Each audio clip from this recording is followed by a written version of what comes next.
Hi friends, എല്ലാവർക്കും വീണ്ടും പുതിയൊരു വീഡിയോയിലേക്ക് സ്വാഗതം. ഇന്നത്തെ ഒരു വീഡിയോ എന്ന് പറയുന്നത് ഒരു സ്പെഷ്യൽ വീഡിയോയാണ്. ഒരു ട്രാവലർ എങ്ങനെ ഏറ്റവും എളുപ്പത്തിൽ ഓടിക്കാൻ പഠിക്കാം. ഞാൻ ഒരുപാട് കാലമായിട്ട് ഇത്തരത്തിലൊരു വീഡിയോ ചെയ്യണമെന്ന് ആഗ്രഹിച്ചതാണ്. ഒരുപാട് പേര് എൻ്റെ കമൻറ്റ് ബോക്സിൽ ചോദിച്ച ഒരു ചോദ്യമാണ്. ചെറിയ വണ്ടികളൊക്കെ ഓടിച്ച് പഠിച്ചതിന് ശേഷം ഇത്തരത്തിലുള്ള വലിയ വണ്ടികൾ എങ്ങനെ ഓടിക്കാം, എന്തൊക്കെ കാര്യങ്ങൾ ശ്രദ്ധിക്കണം. അപ്പോൾ അതിനുവേണ്ടി ഇന്ന് നിങ്ങളെ ഞാനത് കാണിച്ചു തരികയാണ്. അപ്പോൾ അതിനെനിക്ക് വാഹനം തന്നത് B2B ഇവൻറ്റ്സ് ആണ്. ഇവിടുത്തെ ഏറ്റവും വലിയൊരു ഇവൻറ്റ് മാനേജ്മെൻറ്റ് കാര്യങ്ങളൊക്കെ ചെയ്യുന്ന ബോബി ചേട്ടൻ്റെ വണ്ടിയാണ്. നമുക്ക് ഇത്തരത്തിലുള്ള ഒരു വാഹനം ഇതുവരെയും കിട്ടാത്തത് കൊണ്ടാണ് ഈ ഒരു വീഡിയോ നമ്മൾ ചെയ്യാനായിട്ട് താമസിച്ചത്. എന്തായാലും ഞാൻ വണ്ടി ചോദിച്ചപ്പോൾ തന്നെ ബോബി ചേട്ടൻ ഒരു മടിയില്ലാതെ വണ്ടി എനിക്ക് തന്നു.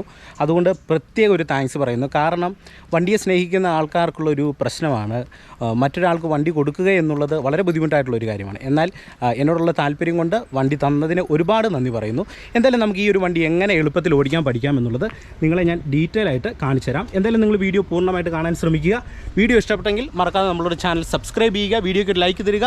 അതോടൊപ്പം തന്നെ ഈ വീഡിയോ നിങ്ങളുടെ കൂട്ടുകാരുടെ ഇടയിലേക്ക് ഷെയർ ചെയ്ത് നൽകുക. എന്തായാലും നമുക്ക് നേരെ വീഡിയോയിലേക്ക് പ്രവേശിക്കാം. ആദ്യം തന്നെ വണ്ടി നിങ്ങളെ ജസ്റ്റ് ഒന്ന് പരിചയപ്പെടുത്തി തരാം. നമ്മളിവിടെ ഫ്രണ്ടിലേക്ക് നോക്കുന്ന സമയത്ത് ഇവിടെ നമുക്ക് അത്യാവശ്യം വലിപ്പം ഉള്ള ഒരു ഗ്ലാസ് ഏരിയ കാണാം. അതുകൊണ്ട് തന്നെ ഒരു ബിഗിനറിനെ സംബന്ധിച്ച് വണ്ടി ഓടിക്കുന്ന സമയത്ത് ഏറ്റവും എളുപ്പത്തിൽ ഡ്രൈവ് ചെയ്യാനായിട്ട് നിങ്ങൾക്ക് കഴിയുന്നതാണ്. ഇവിടെ ഫ്രണ്ടിലേക്ക് നോക്കുമ്പോൾ നമുക്കിവിടെ ഫോഴ്സിൻ്റെ ഒരു എംബ്ലം കാണാനായിട്ട് സാധിക്കും. അതോടൊപ്പം തന്നെ ഈ ഒരു ഭാഗത്തായിട്ട് നമുക്ക് ഹെഡ് ലാമ്പിൻ്റെ ആ ഒരു ഭാഗം ഈ ഒരു ഭാഗത്ത് നമുക്ക് കാണാനായിട്ട് സാധിക്കും. പിന്നെ അടിയിൽ നമുക്ക് ആ ഒരു ബമ്പറും അതിനോട് അനുബന്ധിച്ചിരിക്കുന്ന എല്ലാ കാര്യങ്ങളും ഈ ഒരു ഭാഗത്ത് കാണാനായിട്ട് സാധിക്കും. പിന്നെ പ്രധാനമായിട്ട് എടുത്തു പറയേണ്ട ഒരു കാര്യം എന്ന് പറയുന്നത്, ഈ ഒരു വണ്ടി നമ്മൾ ഡ്രൈവ് ചെയ്യുമ്പോൾ നമുക്ക് ഏറ്റവും ഗുണം ചെയ്യുന്നത് എന്ന് പറയുന്നത് ഈ സൈഡ് ഗ്ലാസ് ആണ്. ബാക്ക് സൈഡിലെ ഒരു ക്ലിയർ വ്യൂ നമുക്ക് ഈ ഒരു സൈഡ് ഗ്ലാസ്സിൽ നിന്ന് നല്ല രീതിയിൽ കിട്ടും. അതുകൊണ്ട് തന്നെ വണ്ടിയുടെ സൈഡ് എവിടെയെങ്കിലും തട്ടുമോ എന്നുള്ളൊരു പേടി ഒരു കാരണവശാലും നമുക്ക് ആവശ്യമില്ല. അതുകൊണ്ട് ഏറ്റവും മികച്ച രീതിയിൽ തന്നെ വാഹനം ഡ്രൈവ് ചെയ്യാനായിട്ട് കഴിയുന്നതാണ്. ഇനി വണ്ടിയുടെ ബാക്ക് സൈഡ് നിങ്ങൾ ഒന്ന് നോക്കുക. ഈ ഒരു ഭാഗത്തായിട്ട് നമുക്കൊരു ടെയിൽ ലാമ്പ് കാണാനായിട്ട് സാധിക്കും. പിന്നെ അടിയിൽ ബമ്പറും ചെറിയൊരു ചവിട്ടുപടി മറ്റു കാര്യങ്ങളൊക്കെ നമുക്കിവിടെ ബാക്ക് സൈഡിൽ കാണാനായിട്ട് സാധിക്കും. ഇപ്പോൾ ഞാൻ ട്രാവലറിൻ്റെ ഡ്രൈവിംഗ് സീറ്റിലാണ് ഇരിക്കുന്നത്. ഇത് 2012 മോഡൽ വണ്ടിയാണ്. നമ്മൾ ഡ്രൈവിംഗ് സീറ്റിലൊക്കെ ആദ്യം കയറിയിരിക്കുന്ന സമയത്ത് നമുക്ക് കുറച്ചൊരു ബുദ്ധിമുട്ടുണ്ടാകും. കാരണം ഇത്തരത്തിൽ ഹൈറ്റുള്ള ഒരു വണ്ടിയിൽ ആദ്യം ഓടിക്കുന്ന ടൈമിൽ എന്തായാലും ചെറിയൊരു ബുദ്ധിമുട്ടുണ്ടാകും. എന്നാൽ കുറച്ച് നമ്മൾ വണ്ടി ഒന്ന് ഓടിച്ച് കഴിയുമ്പോൾ നമുക്കത് ക്ലിയർ ആകും. നമ്മളിപ്പോൾ ഏതൊരു വണ്ടി, ചെറിയ വണ്ടിയാണെങ്കിലും വലിയ വണ്ടിയാണെങ്കിലും ഏത് വണ്ടി നമ്മൾ ആദ്യം ഡ്രൈവ് ചെയ്യുന്ന ഒരു 10 മിനിറ്റ് അല്ലെങ്കിൽ 15 മിനിറ്റ് നമുക്ക് ചെറിയൊരു ബുദ്ധിമുട്ട് തീർച്ചയായിട്ടും ഉണ്ടാകും. എന്നാൽ തുടരെ നമ്മളൊന്ന് ഡ്രൈവ് ചെയ്യുന്നതിലൂടെ നമ്മൾ വണ്ടിയുടെ ഓരോ കാര്യങ്ങളെക്കുറിച്ച് കൃത്യമായിട്ട് മനസ്സിലാക്കുകയാണ് ചെയ്യുന്നത്. ഇപ്പോൾ ഞാനിവിടെ ഡ്രൈവിംഗ് സീറ്റിൽ കയറിയിരിക്കുകയാണ്. ഇതിപ്പോൾ പവർ സ്റ്റിയറിംഗ് അല്ല, നോർമലായിട്ടുള്ളൊരു സ്റ്റിയറിംഗ് ആണ് നമുക്കിവിടെ കാണാനായിട്ട് സാധിക്കുന്നത്. ഇവിടെ ഫ്രണ്ടിലായിട്ട് നമുക്ക് കിലോമീറ്റർ സ്പീഡ് അറിയാനായിട്ടുള്ള ഒരു ഭാഗം കൊടുത്തിട്ടുണ്ട്. അപ്പോൾ ഇവിടെ നമുക്ക് ഹീറ്റിൻ്റെ അളവ് കാണാനായിട്ടുള്ള ഒരു സംവിധാനം ഇവിടെയും കൊടുത്തിട്ടുണ്ട്. പിന്നെ ഈ മീറ്റർ കൺസോളിൽ നമുക്ക് ഈ ഒരു ഭാഗത്തായിട്ട് ഫ്യൂവലിൻ്റെ അളവ് അറിയാനും ഒപ്പം തന്നെ നമുക്ക് ഇവിടെ വണ്ടിയുടെ മറ്റ് ബാറ്ററി ഇൻഡിക്കേഷൻ സിഗ്നലുകളൊക്കെ അറിയാനായിട്ടുള്ള സ്വിച്ചുകളൊക്കെ ഈ ഒരു ഭാഗത്ത് കൊടുത്തിരിക്കുന്നു. പിന്നെ അടിഭാഗത്തായിട്ടാണ് നമ്മൾ യൂസ് ചെയ്യുന്ന പെഡലുകൾ വരുന്നത്. ഇവിടെ നമുക്ക് ലെഫ്റ്റ് സൈഡിലുള്ളത് ക്ലച്ച് പെഡൽ സാധാരണ വരുന്ന പോലെ, സെൻട്രലായിട്ട് ബ്രേക്ക് പെഡലുണ്ട്, റൈറ്റ് സൈഡിൽ ആക്സിലറേറ്റർ പെഡലുണ്ട്. ഇതിനൊക്കെ ചെറിയ രീതിയിലുള്ള ഒരു കട്ടിയുണ്ട്. അത് വാഹനങ്ങൾക്ക് വരുന്ന ഒരു കട്ടിയാണ്.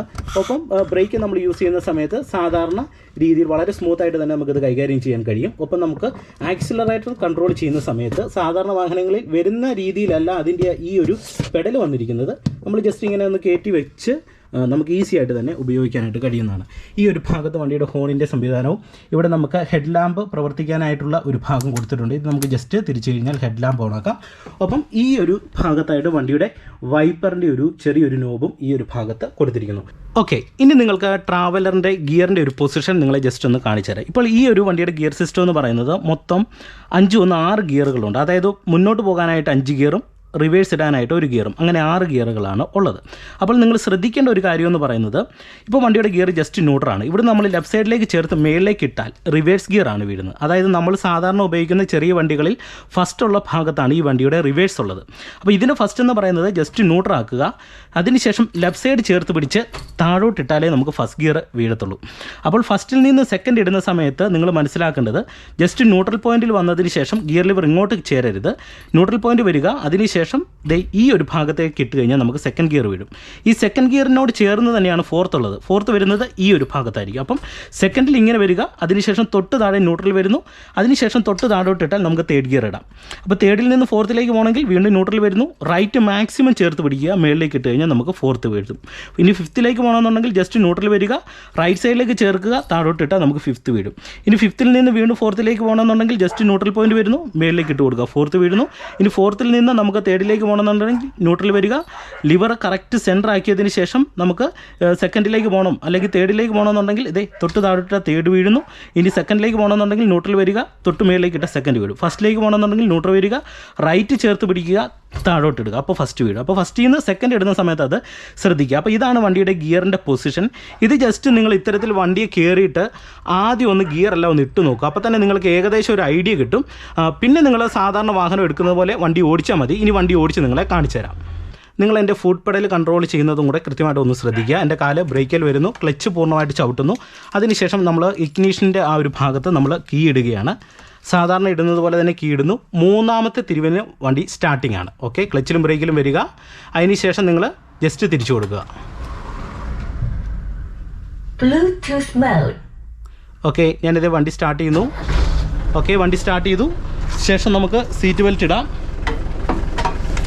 ഓക്കെ, ഇനി നമുക്ക് വണ്ടി എടുക്കാം. എടുക്കുന്ന സമയത്ത് ഞാൻ പറഞ്ഞതുപോലെ നമ്മൾ വണ്ടി എടുക്കുമ്പോൾ കൃത്യമായിട്ട് ഫസ്റ്റ് ഗിയറിൽ തന്നെ എടുക്കാനായിട്ട് ശ്രദ്ധിക്കുക. ഇപ്പം വണ്ടി ന്യൂട്രൽ പോയിന്റിലാണ് കിടക്കുന്നത്. ഈ ഒരു ഭാഗത്താണ് ഹാൻഡ് ബ്രേക്ക് സാധാരണ ഉള്ളതുപോലെ തന്നെ അത് നമ്മൾ റിലീസ് ചെയ്ത് കൊടുക്കുന്നു. അതിനുശേഷം ലെഫ്റ്റ് സൈഡിലേക്ക് ഇങ്ങനെ ചേർത്ത് പിടിക്കുക. ഇപ്പം ന്യൂട്രൽ പോയിന്റിലാണ് കിടക്കുന്നത്. ലെഫ്റ്റ് സൈഡിലേക്ക് ചേർത്ത് പിടിച്ച് മേളിൽ താഴോട്ട് ഇട്ട് കഴിഞ്ഞാൽ നമുക്ക് ഫസ്റ്റ് ഗിയർ വീഴും. ഓക്കെ, അതിന് ശേഷം ജസ്റ്റ് ക്ലച്ചിൽ നിന്ന് നിങ്ങൾ പതുക്കെ അയച്ചാൽ മതി, വണ്ടി മൂവ് ആയിക്കോളും. ഒപ്പം ചെറുതായിട്ട് നിങ്ങളിത് ഇത്തരത്തിൽ ആവശ്യമുണ്ടെങ്കിൽ മാത്രം ലൈറ്റായിട്ട് ആക്സിലറേഷൻ കൊടുത്ത് വണ്ടി എടുക്കുക. ഞാനിത് ഫസ്റ്റ് ഗിയറിൽ ഇങ്ങനെ വണ്ടി എടുത്തു.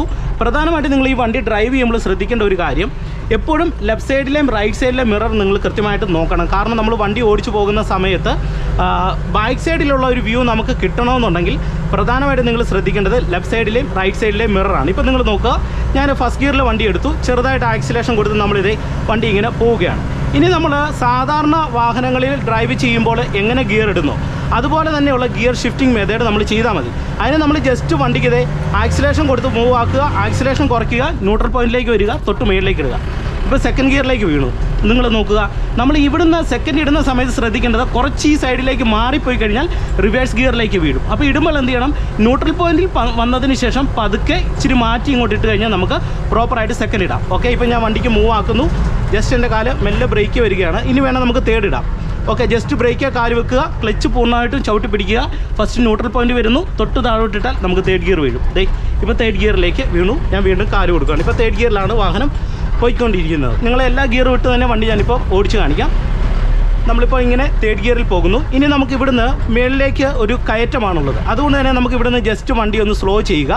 നമ്മൾ റൈറ്റ് സൈഡിലേക്കുള്ള ഇൻഡിക്കേറ്റർ ഇടുന്നു, കൃത്യമായിട്ട് നമ്മൾ ന്യൂട്രൽ പോയിന്റിലേക്ക് വരിക. അതിനുശേഷം നമ്മൾ എന്ത് ചെയ്യണം, റൈറ്റ് സൈഡിലേക്ക് ചേർത്ത് പിടിച്ചിട്ട് മേളിലേക്ക് ഇടുക. ഫസ്റ്റ് ഗിയർ വീഴുന്നു, ജസ്റ്റ് ക്ലച്ച് നയിക്കുക, ചെറുതായിട്ട് ആക്സിലേഷൻ കൊടുത്ത് നമ്മൾ സാധാരണ എടുക്കുന്ന പോലെ എടുക്കുക. ഇപ്പോൾ എടുക്കുന്ന സമയത്ത് ഞാനിതേ റൈറ്റ് സൈഡിലെ മിറർ കൃത്യമായിട്ട് നോക്കുന്നുണ്ട്, ഒപ്പം ലെഫ്റ്റ് സൈഡിലെ മിറർ നോക്കി നമ്മൾ എടുക്കുന്നു. അപ്പോൾ ടേൺ എടുക്കുമ്പോൾ നിങ്ങൾ പ്രധാനമായിട്ട് ശ്രദ്ധിക്കേണ്ട ഒരു കാര്യം എന്ന് പറയുന്നത് വണ്ടിയുടെ നീളം ശ്രദ്ധിച്ച് മാത്രം നിങ്ങൾ ടേൺ എടുക്കാനായിട്ട് ശ്രദ്ധിക്കുക. വീണ്ടും നമുക്ക് വണ്ടിക്ക് മൂവ് ആക്കാം. ക്ലച്ച് പിടിക്കുന്നു, ന്യൂട്രലിലേക്ക് ഇടുന്നു. അതിനുശേഷം നമ്മൾ സെക്കൻഡ് ഗിയറിലേക്ക് ഷിഫ്റ്റ് ചെയ്തു. ഇപ്പോൾ സെക്കൻഡിലാണ് പോകുന്നത്. വീണ്ടും ഞാൻ കാല് കൊടുത്ത് വണ്ടിക്ക് മൂവ് ആക്കുകയാണ്. അതിനുശേഷം ക്ലച്ച് പിടിക്കുന്നു, ഇത് തൊട്ട് താഴോട്ട് ഇടുന്നു. ഇത് ഇപ്പോൾ തേർഡ് ഗിയറിലേക്ക് വീണു. വീണ്ടും നമുക്ക് ആക്സിലേഷൻ കൊടുത്ത് പോകാം. ഇപ്പോൾ ഈ ഒരു കയറ്റം വണ്ടി തേർഡ് ഗിയറിലാണ് കയറിക്കൊണ്ടിരിക്കുന്നത്. വളരെ സുഖകരമായിട്ട് തന്നെ നമുക്ക് ഈ ഒരു കയറ്റം വണ്ടി തേർഡ് ഗിയറിൽ കയറി പോകാനായിട്ട് സാധിക്കുന്നുണ്ട്. ഓക്കെ, നിങ്ങൾ നോക്കുക, ഇപ്പോൾ തേർഡ് ഗിയറിലാണ് നമ്മൾ പോയിക്കൊണ്ടിരിക്കുന്നത്. ഇനി നമുക്ക് ഫോർത്ത് ഇടണമെന്നുണ്ടെങ്കിൽ ആവറേജ് ഒരു സ്ട്രെയിറ്റ് റോഡ് ആയി കഴിഞ്ഞ് കഴിഞ്ഞാൽ നമുക്ക് മെല്ലെ ഫോർത്ത് ഗിയറും ഫിഫ്ത്ത് ഗിയറും ഇടാനായിട്ട് സാധിക്കും. ഇപ്പം മെല്ലെയാണ് ഞാൻ വണ്ടി ഓടിച്ചുകൊണ്ടിരിക്കുന്നത്. ഇപ്പം വീണ്ടും വണ്ടിക്ക് ഞാൻ മൂവ്മെൻറ്റ് നൽകുന്നു. അതിനുശേഷം ക്ലച്ച് പിടിക്കുന്നു, ഇതേ ന്യൂട്രൽ പോയിന്റിലേക്ക് വരുന്നു. ഫോർത്ത് ഗിയർ മേളിലാണുള്ളത്. സാധാരണ നമ്മുടെ വണ്ടികളിൽ താഴെയാണ് വരുന്നത്. ഇതേ റൈറ്റ് സൈഡിലേക്ക് ചേർത്ത് പിടിക്കുക, മേളിലേക്ക് ഇടുക. ഇപ്പോൾ ഫോർത്തിലേക്ക് വീണു. ഓക്കെ, ഇനി നമ്മൾ ഫിഫ്ത്തിലേക്ക് ഷിഫ്റ്റ് ചെയ്യണമെന്നുണ്ടെങ്കിൽ എന്ത് ചെയ്യണം, ജസ്റ്റ് ക്ലച്ച് പൂർണ്ണമായിട്ട് പിടിച്ചിട്ട് തൊട്ട് താഴോട്ടിട്ട് കഴിഞ്ഞാൽ നമുക്ക് നേരെ ചേർത്ത് താഴോട്ടിട്ടാൽ നമുക്ക് ഫിഫ്ത്ത് ഗിയർ വീഴും. നിങ്ങൾ നോക്കുക, ഇപ്പോൾ അഞ്ചാമത്തെ ഗിയർ വീണു. നമുക്ക് അത്യാവശ്യം സ്ട്രെയിറ്റ് റോഡിൽ മാത്രമേ നിങ്ങൾ ഫിഫ്ത്ത് ഗിയർ ഇട്ട് ഡ്രൈവ് ചെയ്യാനായിട്ട് പാടുള്ളൂ. ഇവിടെ ഞാനിപ്പോൾ ജസ്റ്റ് നിങ്ങളിതൊന്ന് മനസ്സിലാകാൻ വേണ്ടിയാണ് അത് കാണിച്ചു തന്നത്. ഓക്കെ, ഇപ്പോൾ ഞാൻ ഫിഫ്ത്തിൽ നിന്ന് റൈറ്റ് സൈഡിലേക്ക് ചേർത്ത് പിടിച്ച് മേളിലേക്ക് ഇടുന്നു, ഫോർത്തിലേക്ക് ഇടുന്നു. ഇനി ഫോർത്തിൽ നിന്ന് നമുക്ക് ന്യൂട്രൽ വരിക, തൊട്ട് താഴോട്ട് ഇടുക. ന്യൂട്രൽ പോയിന്റിൽ നിന്ന് തൊട്ട് താഴോട്ട് ഇട്ടാൽ നമുക്ക് തേർഡ് ഗിയർ വീഴും. നിങ്ങൾ നോക്കിയപ്പോൾ തേർഡ് വീണു. ഇനി സെക്കൻഡിലേക്ക് പോകണമെങ്കിൽ ന്യൂട്രൽ വരിക, തൊട്ട് മേളിലേക്ക് ഇട്ടാൽ സെക്കൻഡ് വീഴുന്നു. ഇനി നിങ്ങൾ ശ്രദ്ധിക്കേണ്ട ഒരു കാര്യം കൂടെ പറയാം. വണ്ടിക്ക് ഞാൻ മൂവ് ആക്കുന്നു. അതായത് നമ്മൾ ഡ്രൈവ് ചെയ്ത് പോകുന്ന സമയത്ത് ഈ ക്ലച്ച്, ബ്രേക്ക്, ആക്സിലറേറ്റർ, പെഡലിന് സാധാരണ വണ്ടികളെ അപേക്ഷിച്ച് ചെറിയൊരു സ്പേസ് ഇട്ടാണ് ഇത് കിടക്കുന്നത്. അതുകൊണ്ട് തന്നെ നിങ്ങൾക്ക് തുടക്കത്തിൽ ഇത് ഉപയോഗിക്കുന്ന സമയത്ത് അത്തരത്തിലുള്ള ചെറിയൊരു ബുദ്ധിമുട്ട് വരാൻ സാധ്യതയുണ്ട്. എന്നാൽ നിങ്ങൾ അതിനെ കൂടുതലായിട്ട് ചിന്തിക്കേണ്ടതായിട്ടുള്ള കാര്യങ്ങളില്ല. നമ്മൾ ഉപയോഗിച്ച് കുറച്ചൊന്ന് ഓടിച്ച് കഴിയുമ്പോൾ നമുക്കതൊരു ഏകദേശം ഒരു ഐഡിയ കിട്ടും. അപ്പോൾ ഈ ആക്സിലറേഷൻ പെഡലിനും ബ്രേക്ക് പെഡലിനൊക്കെ ചെറിയൊരു കട്ടി നിങ്ങൾക്ക് ഫീൽ ചെയ്യും. തുടക്കത്തിൽ നമ്മൾ ഉപയോഗിക്കുന്നത് പഴയൊരു വണ്ടിയാണെങ്കിൽ തീർച്ചയായിട്ടും അത്തരത്തിലുള്ള ഒരു ഫീല് നിങ്ങൾക്കുണ്ടാകും. പക്ഷേങ്കിൽ നമ്മൾ കുറച്ചൊന്ന് ഓടിച്ച് കഴിയുമ്പോൾ ഓട്ടോമാറ്റിക്കായിട്ട് നമുക്കത് ക്ലിയർ ആയിട്ട് കിട്ടും. അതോടൊപ്പം തന്നെ ഈ ഒരു ഗിയറിനെ കുറിച്ച് പറയുന്ന സമയത്ത് നിങ്ങൾ മനസ്സിലാക്കേണ്ട ഒരു കാര്യം, ഈ ഒരു ഗിയറിൻ്റെ പ്രത്യേകത എന്ന് പറഞ്ഞാൽ നമ്മൾ സാധാരണ വണ്ടിയിലിടുന്ന പോലെ അത്രയും സ്മൂത്തായിട്ട് നമുക്ക് ഇത്തരത്തിലുള്ള വാഹനങ്ങളിലുള്ള ഗിയർ ഷിഫ്റ്റിംഗ് ശകലം പാടാണ്. അതൊന്ന് ഓർക്കുക. അപ്പം അത് നിങ്ങൾക്ക് കൃത്യമായിട്ട് കിട്ടണമെന്നുണ്ടെങ്കിൽ നിങ്ങൾ ജസ്റ്റ് ഒരു കുറച്ച് നേരം, ഒരു അരമണിക്കൂർ വണ്ടി ഒന്ന് ഡ്രൈവ് ചെയ്യുമ്പോൾ നിങ്ങൾക്ക് ഓട്ടോമാറ്റിക്കായിട്ട് അത് കിട്ടും. പിന്നെ നിങ്ങൾ ശ്രദ്ധിക്കേണ്ട ഒരു പോയിന്റ് എന്ന് പറയുന്നത്, വണ്ടിയുടെ നീളം മനസ്സിലാക്കിക്കൊണ്ട് എപ്പോഴും സ്റ്റിയറിംഗ് കൺട്രോൾ ചെയ്യാനായിട്ട് ശ്രദ്ധിക്കുക. ഇപ്പം ഞാൻ 3rd ഗിയറിലാണ് പോകുന്നത്. ഞാൻ ജസ്റ്റ് 4th ഗിയറിലേക്ക് ഇടുന്നു. ഓക്കെ, ഇപ്പോൾ നമ്മൾ ഇങ്ങനെ 4ാമത്തെ ഗിയറിൽ ഇവിടെ ഇറങ്ങി വരികയാണ്. അപ്പോൾ നമ്മൾ ഓരോ ടേൺ എടുക്കുന്ന സമയത്ത് നിങ്ങൾ പ്രധാനമായിട്ട് ശ്രദ്ധിക്കേണ്ടത് വണ്ടിയുടെ നീളം അനുസരിച്ച് ടേൺ എടുക്കാനായിട്ട് ശ്രദ്ധിക്കുക. ഇപ്പം ഞാൻ അതിനൊരു ഉദാഹരണം നിങ്ങളെ ജസ്റ്റ് കാണിച്ചു തരാം. ഇപ്പോൾ നിങ്ങൾ നോക്കുക, ഇവിടെ മുന്നിലായിട്ട് നല്ലൊരു വളവുണ്ട്. ഇവിടെ ഞാൻ ജസ്റ്റ് നിങ്ങളെ എടുത്ത് കാണിച്ചു തരാം. ഇപ്പോൾ നമ്മൾ 3rd ഗിയറിലാണ് പോകുന്നത്. ഞാൻ ജസ്റ്റ് 2nd ഒന്നിടുന്നു. ഓക്കെ, 2nd ഇടേണ്ട ആവശ്യമില്ല, ഞാൻ നിങ്ങളെ ജസ്റ്റ് ഒന്ന് കാണിച്ചു തരികയാണ്. കണ്ടില്ലേ, നമ്മളിവിടെ ഈ ഒരു സൈഡ് ഇങ്ങനെ ചേർത്താണ് എടുക്കുന്നത്. എന്നാലേ നമ്മുടെ വണ്ടിയുടെ ബാക്ക് സൈഡ് റോഡിൻ്റെ ലെഫ്റ്റ് സൈഡ് തന്നെ ചേർന്ന് വരത്തുള്ളൂ, അല്ലെങ്കിൽ റോഡിൻ്റെ വെളിയിൽ പോകാൻ സാധ്യതയുണ്ട്. ഇപ്പോൾ ഇവിടെ മറ്റൊരു ടേൺ നോക്കുക, നമുക്ക് റൈറ്റ് സൈഡിലേക്ക് തിരിയണം. ഞാൻ റൈറ്റ് സൈഡിലേക്ക് ഇൻഡിക്കേറ്റർ ഇടുന്നു. മാക്സിമം ലെഫ്റ്റ് സൈഡിലേക്ക് വരിക. ഇങ്ങനെയുള്ള ടേൺ എടുക്കുന്ന സമയത്ത് ലെഫ്റ്റ് സൈഡിൽ വന്നിട്ട് ദേ ഇങ്ങനെ എടുക്കുക. ഇങ്ങനെ എടുത്താലേ വണ്ടിയുടെ ആ ബാക്ക് സൈഡിലെ നീളം കൂടെ ഒത്ത് നമുക്ക് തിരിഞ്ഞു വരാനായിട്ട് സാധിക്കത്തുള്ളൂ. നിങ്ങൾ നോക്കുക, ഇങ്ങനെ തിരിയുന്നു. മാക്സിമം നമ്മളിങ്ങനെ തിരിഞ്ഞു വരുന്നു. തിരിഞ്ഞ് വന്നാൽ ഉടൻ തന്നെ നമ്മൾ റിട്ടേൺ ചെയ്ത് കൊടുക്കുക. സ്റ്റിയറിംഗ് മെല്ലെ അയച്ചു കൊടുത്താൽ മതി, തിരിഞ്ഞത് ലെഫ്റ്റ് സൈഡിലേക്ക് ഇത്തരത്തിൽ വരും. അപ്പോൾ ഈ ഒരു മെത്തേഡ് അനുസരിച്ച് നിങ്ങൾ വണ്ടി ഡ്രൈവ് ചെയ്താൽ മതി. അപ്പോൾ ഏകദേശം നിങ്ങൾക്കൊരു ഐഡിയ കിട്ടിയെന്ന് തന്നെ ഞാൻ പ്രതീക്ഷിക്കുന്നു. ഇപ്പോൾ നമ്മൾ 4th ഗിയറിലേക്ക് ഷിഫ്റ്റ് ചെയ്യുന്നു. 4ാമത്തെ ഗിയറിലേക്ക് ഷിഫ്റ്റ് ചെയ്തിട്ട് പോവുകയാണ്. വീണ്ടും ഞാനിത് ആക്സിലേഷൻ കൊടുത്ത് പോവുകയാണ്. 4ാമത്തെ ഗിയറിലാണ് പോകുന്നത്. നമുക്ക് വേണമെന്നുണ്ടെങ്കിൽ വീണ്ടും വണ്ടിക്ക് മൂവ്മെൻ്റ് ആക്കിയിട്ട് 5ാമത്തെ ഒരു ഗിയറും കൂടെ ഇട്ട് കൊടുക്കാനായിട്ട് സാധിക്കുന്നതാണ്.